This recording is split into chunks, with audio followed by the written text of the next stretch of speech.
Hello and welcome. This is Learn Swahili with the Teacher Nyange. I help people all over the world speak Swahili with confidence. In today's lesson, you will learn useful Swahili that Royal Tanzania use every day. How to greetings in night. So, when you visit Tanzania, you meet with people. You want to greet with them. So, we say habari za usiku. Night in Swahili, usiku.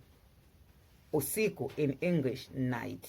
So, good night means habari za usiku.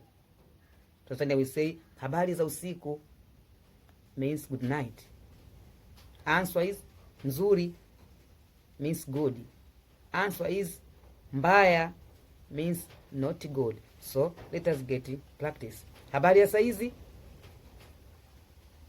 Good, nzuri.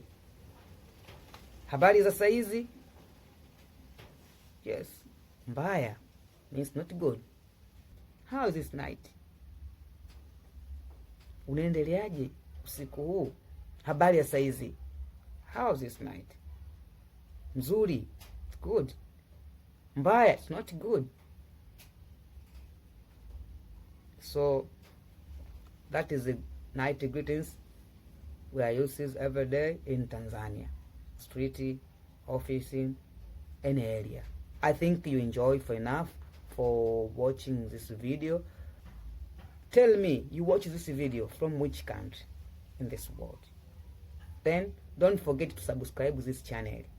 Learn Swahili with Teacher Nyange YouTube channel. Learn Swahili with Teacher Nyange. All in all, follow me in other social media. TikTok and Instagram. Without to forget to follow me in Play to get more information. If you need direct conversation with me about Swahili, use this number. Call me. If you call me direct, if you call me through WhatsApp, we will speak direct in Swahili. We will get more practice in Swahili. If you want to chat with me direct in WhatsApp, chat with me in Swahili for this number. I think you enjoy enough. So let me say goodbye.